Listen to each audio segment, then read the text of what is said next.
आकाशवाणी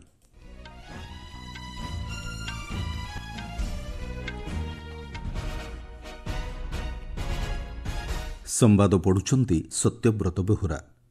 नासिक उत्पादन लाइनू प्रथम तेजस लड़ुआ विमानर प्रदर्शन आरंभ कले प्रतिरक्षा मंत्री। बिहार विधानसभा निर्वाचन पर आज प्रचार कार्य आरंभ करेंगे स्वराष्ट्र मंत्री और बिहार मुख्यमंत्री। गुजरात रे शपथ ग्रहण कला नुआ कैबिनेट। हर्ष सांघवी हेले नुआ उपमुख्यमंत्री। अस्त्रशस्त्र परित्याग करी छत्तीसगढ़ रे आत्मसमर्पण कले 208 जन माओवादी। एवं आईसीसी महिला क्रिकेट विश्वकप रे आज मुहांमुही हेबे दक्षिण आफ्रिका और श्रीलंका। प्रतिरक्षा मंत्री राजनाथ सिंह आज हिंदुस्तान एरोनॉटिक्स लिमिटेड रो नुआ नासिक उत्पादन लाइनू प्रथम तेजस LCA MK-1A लड़ुआ विमानर प्रदर्शन करिसेंती। अन्य पक्षरे HTT-40 तालीमदाता विमान पाई द्वितीय उत्पादन लाइन उद्घाटन करिसेंती। एही अवसर में श्री सिंह नासिक डिविजन में प्रस्तुत सुखोई 30 LCA एवं HTT-40 विमानर उड़ान को प्रशंसा करिसेंती। से कहिसेंती सेही जेट गुड़िक भारतर उड़ान प्रतिरक्षा क्षेत्र में देशर स्वातंत्र्यता बजाय रखिथिला। श्री सिंह कहिसेंती सरकार ने यह स्पष्ट रूप से समझ लिया था कि बिना आत्मनिर्भर हुए हम कभी भी वास्तविक रूप में सुरक्षित नहीं हो सकते हैं। हालांकि उस समय हमारे पास चैलेंजेस बहुत थे, इसमें कहीं दो मत नहीं है। हमारी सबसे बड़ी समस्या यह थी कि हमारा डिफेंस प्रिपेयर्डनेस बहुत लिमिटेड था और हम इंपॉर्टेंट मिलिट्री हार्डवेयर के लिए लगभग पूरी तरह इंपोर्ट्स पर निर्भर हुआ करते थे। हमारे डिफेंस प्रोडक्शन सिस्टम में प्राइवेट इंडस्ट्रियल सेक्टर की भी कोई खास भागीदारी नहीं थी। सब कुछ केवल पब्लिक सेक्टर PSUs तक सीमित था। यही कारण था कि क्रिटिकल इक्विपमेंट और कटिंग एज सिस्टम के लिए हमें बाहरी देशों की ओर नजर उठाकर देखना पड़ता था, जिससे न केवल कास्ट बढ़ती थी बल्कि स्ट्रेटेजिक वल्नरेबिलिटी भी पैदा होती थी। सूचनायोग्य नासिकर तृतीय लाइन उत्पादन व्यवस्था निमंते 150 कोटी अधिक टंका विनियोग कर वार्षिक अधिक 8टी जेट निर्माण हो पार। पूर्वर हिंदुस्तान एरोनॉटिक्स लिमिटेड पक्षर वार्षिक 24टी जेट निर्माण करा। बिहार में विधानसभा निर्वाचन पर प्रचार कार्य निमंते प्रस्तुति स्वरूप बीजेपी वरिष्ठ नेता तथा स्वराष्ट्र मंत्री अमित शाह मुख्यमंत्री नीतीश कुमार आलोचना करिसेंती। गतकाली श्री शाह बिहार बीजेपी वरिष्ठ कार्यकर्ता और निर्वाचन कमिटी सदस्य सह आलोचना करथिले।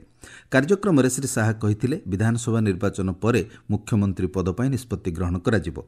आज आलोचना पर गणमाध्यम को सूचना दे जनता दल यूनाइटेड सांसद संजय झा कहिसेंती उभय नेता आज प्रचार कार्य आरंभ करुछंती।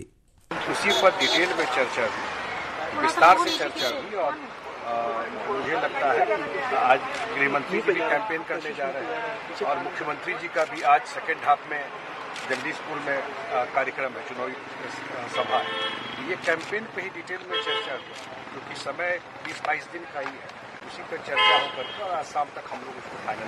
अन्य पक्षरे कांग्रेस नेता सुरेंद्र राजपूत कहिसेंती महागठबंधन रे आसन बंटन चूड़ांत हो सारी और खूब शीघ्र ए संपर्क में घोषणा करा जिवो।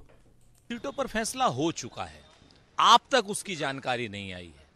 महागठबंधन प्रेस कॉन्फ्रेंस करके आपको सीटों की जानकारी देगा कि किस सीट पर कौन चुनाव लड़ रहा है।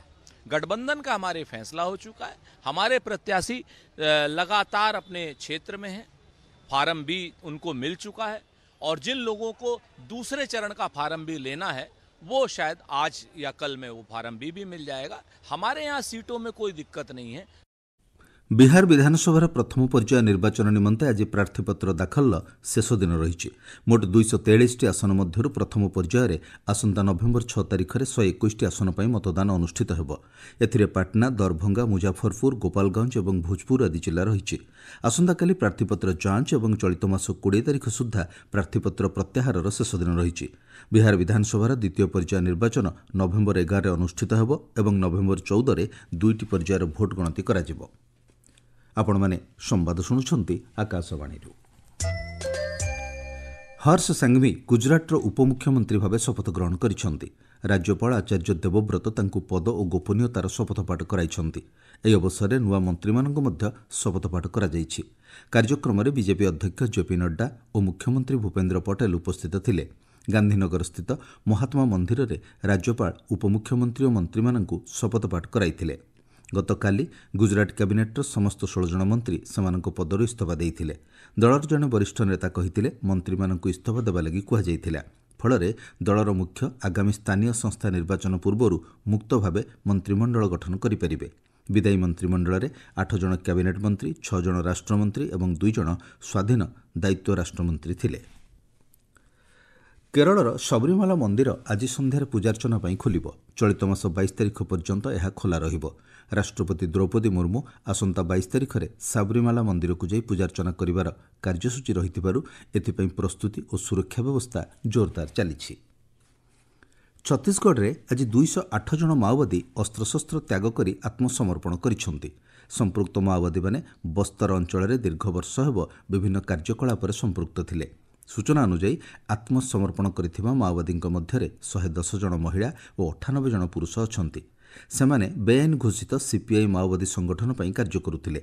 ଆତ୍ମସମର୍ପଣ ସମୟରେ ସେମାନଙ୍କଠାରୁ 153ଟି ଅସ୍ତ୍ରଶସ୍ତ୍ର ଜବତ କରାଯାଇଛି, ଯେଉଁଥିରେ 19ଟି AK-47 ଏବଂ 17ଟି SLR ରାଇଫଲ ରହିଛି। କେନ୍ଦ୍ର ଯୋଗାଯୋଗ ମନ୍ତ୍ରୀ ଜ୍ୟୋତିରାଦିତ୍ୟ ସିନ୍ଧିଆ କହିଛନ୍ତି ଟେଲିକମ୍ ସେବା ଏବଂ ଉତ୍ପାଦନ କ୍ଷେତ୍ରରେ ବିଶ୍ୱରେ ଭାରତ ନେତୃତ୍ୱ ନେବା ଆରମ୍ଭ କରିଛି।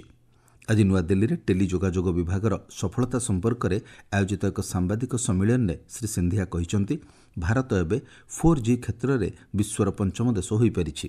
ସେ କହିଛନ୍ତି 1.2 ବିଲିୟନ ମୋବାଇଲ ଉପଭୋକ୍ତା, 970 ବିଲିୟନ ଇଣ୍ଟରନେଟ୍ ବ୍ୟବହାରକାରୀ ଏବଂ 944 ମିଲିୟନ ବ୍ରଡବ୍ୟାଣ୍ଡ ଉପଭୋକ୍ତାଙ୍କ ସହ ଭାରତ ବିଶ୍ୱର ତୃତୀୟ ଡିଜିଟାଲ ରାଷ୍ଟ୍ରରେ ପରିଣତ ହୋଇପାରିଛି।